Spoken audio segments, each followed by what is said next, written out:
Welcome, welcome. So we are here to discover the essential skills needed to thrive in an AI-driven job market. And Nicolas Babin is going to provide some guidance on skill development and career growth in these areas, which are hugely important in my opinion. And yeah, I'm kind of excited about that. Thank you, Nicolas, for joining us, and we'll dig into this topic in a second. Thank you, Nat. Welcome to Influential Visions. Here we interview futuristic leaders who share their deep industry knowledge and business experience with you, ensuring you have your finger on the pulse and your eyes wide open. Here is your host, Nathaniel Schuyler. Well, thanks once again for joining us, Nicolas. Really appreciate it, as always. And there were so many questions from last week's interview that we did, that I thought, why not, squeeze in another conversation about AI, because a lot of people are deeply worried, including professors at top universities, business people, and the general public, the ones that are switched on. And your knowledge here is very, very valuable for people. So I've just got one question to sort of start with, which hopefully people will get a great bit of information from. So how is AI transforming traditional job roles, and what skills are becoming essential for future employment? Yeah, that's a very good question indeed. The job market today is evolving even more rapidly than we've ever seen, thanks to AI. And so new skills are becoming essential to stay competitive. So the AI-driven job market is not just about technical expertise, I would say, but also being adaptable, creative, and having some really strategic thinking mind. So to me, you can there are many skills that you can see in this new job market. The first one is around AI literacy. So you definitely need to understand how AI works, the type of applications you can find, the limitations, and that I have not seen an industry yet that doesn't need that. So to me, I would say limitations is crucial for professionals across every single industry. So this will include basic knowledge of machine learning and generative AI, obviously, ability to work with AI-powered tools like ChatGPT, Midjourney, AI-powered analytics, but there are many others like Microsoft Copilot, which is based on ChatGPT, Google, Gemini, all the others, and then understanding AI ethics and responsible AI use. But I guess we'll talk about the ethical angle in a minute. So that's number one, I would say, AI literacy. Number two, I will talk about data literacy, because data is the basis of everything. So you need to be able to interpret, analyze, and use data effectively. So, for example, data analysis and visualizations, tools like Power BI, Tableau, Python for data science, statistical reasoning, decision-making, data governance. That to me is something essential. With privacy regulations and understanding about GDPR and AI Act, especially if you're in Europe. I mean, around the world, it's important, but obviously, especially if you're in Europe, the AI Act that was published on August 1st is something extremely important to know. Then there are others, obviously, skills that you would need to know, like prompt engineering, critical thinking, and AI decision-making, because this is what's so interesting. The job market is evolving thanks to AI, but AI helps you to evolve with it. So AI can automate many tasks, but you always need to have the human centricity and human augmented, which is essential for all ethical, strategic, and effective decision-making. Then you have all the soft skills that we've seen are all enhanced by AI. For example, adaptability, which I mentioned earlier, continuous learning, cross-functional collaboration with AI tools, emotional intelligence for managing AI-human interactions. That's really key, because human obviously is very strong with that, and not AI. I also always mention low-code, no-code development and AI automation. So workflow automation, no-code AI tools, AI-powered product development, understanding the market around low-code, no-code. I would advise people to have a look at Affinity Initiative, also, which is a great low-code, no-code platform using a bot named Sue. In terms of cybersecurity, also essential to understand the threat detection, mitigation, as we call it, the ethical hacking with AI tools. And last one, and I'm sure I'm forgetting some, but I would say AI in business strategy, because anything around AI-driven market strategy, market analysis and strategy, business process optimization with AI, and AI-powered customer experience management, for example, it's key. So I would just like to say that the job market is not about humans versus AI. It's all about humans with AI. I mentioned before about human augmented and human centricity. So the most successful professionals will be, to me, are those who will embrace AI as a tool. And I mentioned that it's always a tool at the service of humans, not the other way around, for efficiency, creativity, and innovation, and like focusing on human skills that AI cannot replicate. I mentioned about intelligence, especially emotional intelligence, early on, and that's one of the area that I think is essential. So I know it's a long answer to your short question. No, it's. It is a complex thing, but I think a lot of people, some people listening to this, may be like freaked out completely by the need to do all of these things. But if you don't understand what low code, no code is, it means basically that you can use an application that will do certain tasks for you, and you don't need to code. So you don't need to be a techie to use all this stuff. I mean, look, I wasn't a techie until 12 years ago. I changed career completely. At that point, I didn't even know how to register a domain name, build a WordPress site or anything. Yeah. So whatever it is here that you would like to learn about, in my personal opinion, is you should just go and learn about it and kick it around. Yep. Dig out as much information as you can get. I mean, Google has loads of free courses. MIT has loads of free courses called LinkedIn.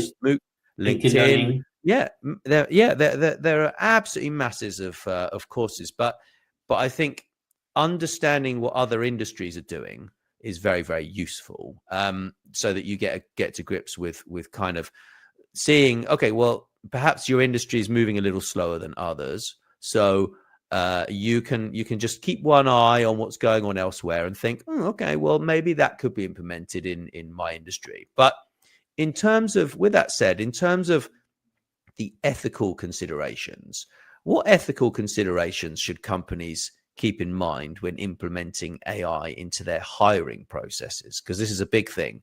So you're going to look for a job, you're either looking for a promotion, and you might not even be granted an interview or anything, because the AI is basically blacklisting you. Is that a fair assumption? Yeah, it's basically the ethical angle is really about data bias, and that's something that's really key, and ensuring that the data is not biased. And in Europe, we're very protected with the AI Act, because the AI Act from August 1st has basically identified 4 types of risks, and one of them is not acceptable, is when you can use data to manipulate or harm a human being.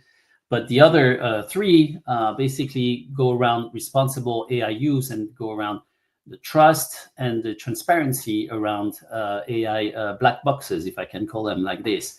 So what's interesting about the ethics is every time you have an AI tool, you really need to understand that it's the cybersecurity issues and the bias, as I mentioned before, are not overlooked, because it's really important. So today it's true that you could send a CV. I would advise that the CV is corrected or enhanced by AI, because they will know how to go through the filters of HR software or HR applications that would pick based only on keywords the CVs or the letters of that you would send to your company. So it's true that today it's getting better. In the past, and in the US especially, and that's where I have a lot of experience, is we've seen that unfortunately a lot of HR related tools have had a lot of bias. And so even though you would be perfectly qualified for a job, unfortunately you wouldn't be recruited, or you wouldn't even be called for an interview. So it's really important that again, I mentioned about responsible AI use, the bias detection and mitigation strategies, AI for social good and sustainability. All these are ethical implications, and designing of human-friendly AI systems that are really valuable. And that, to me, are the most important issues to look for and to solve. 100%. Thank you, Nicolas. That's super. So on to the last question here, which I think is on everyone's mind, right? How can professionals prepare for the integration of AI in their industries? And yeah, I mean, we've discussed a little bit about resources available for upskilling, but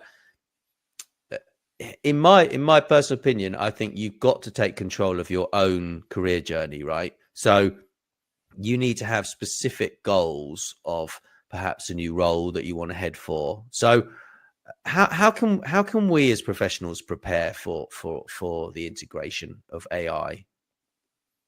So any number one point that's really important to understand is that any company, big or small, can use AI and can integrate AI in their business. If you're a small company and you don't have IT, let's say you're one person, a 2 people company, you don't have IT staff, and you want to integrate AI, you go for low code, no code, as I mentioned in my first point, where basically anybody could have AI schemes and models implemented and really would deliver exactly based on the data that you've fed the low code, no code platform, and that will really respond exactly what you would need, and would be different if even if you're one of your competitor would be using the same tool, you would have different angles. So that's really important to understand. One thing that I tell everyone when they start an AI-based project or digital transformation, which is pretty much what we're talking about here, is that to understand that digital comes last. It's first a change management project. So change management meaning what? Meaning you're going to be helped, augmented by an AI tool. So that means you are going to need to change maybe the way you work in order to get all the right information at the right time on the right channel. And so what I tell people is like, you can't wake up in the morning and say, okay, tomorrow morning, I'm going to have my company all on AI. That's not possible. So you do a step-by-step approach. On that step-by-step approach, you start small. You say, for example, I'm going to really only start with content creation, whatever it could be, but at least it's small. So at least you get the buy-in from everyone in the company, because what's important is that it's not a top-down or it's not a bottom-up decision. It's a top-down and bottom-up decisions, meaning everybody who's in the company needs to agree that AI will help them and needs to understand, they all need to understand how AI will help and what benefits they can get out of AI. And that's why it's really critical that everybody understands that. That's why when you start a small project and you do it step by step, meaning, maybe at the beginning, it's only 2 people who are going to be impacted with the new tool. It could be only finance, for example, and they'll see how great, all the mundane work that they didn't like to do will be handled by AI and or automation altogether, AI and automation also. And based on that, you're going to get the buy-in. You're going to get people passionate because they're going to see, wow, it's really helping me. It's really helping me being better and me being more efficient, more productive. And that's how it works. And I've if you take this angle saying, okay, it's more change management project and digital will come last and we'll implement digital at the end. But really, once you've identified where your gaps are and how technology can help you, then this is already the right start. If you don't start like this and you say, let's go for it, I want to go full, I'm going to put a lot of budget behind it or whatever, then you're going to fail. Right. That makes a lot of sense. But I mean, look, there's so many resources. We've talked about this already. To upskill, really, in my opinion, you need to work out actually where you want to head, right? Because careers are multifaceted nowadays, and you might find there's a speciality that you really like, you're really interested in. And my personal opinion is you've got to go for what you're really interested in. Yes, it has to make money, obviously, because we're in business to make money, but it has to be something super interesting. And then, you know, you're going to be able to find the resources. Your company might send you on the training courses, or you get them for free. But in my personal opinion, I've talked about this for years, you have to put the work in. You've got to do the research. You've got to, you know, Stephen's big on that as well, as you know, and, you know, do some research and do some more. And you're big into that as well, Nicolas, you know, and it's absolutely, it's all about that. So, and use the tools, use AI to help you become better. That's the thing. It's a great environment that we're in today. You know, in the past, you would need to get classes or anything. In the past, not too long ago, you will go online. In the past, even before, you would spend your day on the phone trying to get a university to tell you what they offer and everything. Today, you have, you know, LLMs, large language models, that can tell you immediately with just one prompt. So use those tools. Yeah. And there's so many developments all the time in this industry now, and it's really quite an exciting place to be. But I think just keeping your eye on the direction you're heading, being conscious of all the work you're doing and where you want to go, your vision for your life is in my opinion, crucial. We talk about that all the time. Every week we talk about that, and if you need help, find a coach, reach out to us. You know, we're happy to help you. 100%. So thank you. And thanks everyone for listening. We appreciate you very much. And do go and grab Monday Influencer. It's your weekly success guide and more. So go and check that out. Thanks very much for listening to Influential Visions. Please make sure you share this episode with your friends and business connections. And don't forget to drop us a review wherever you listen. Thanks.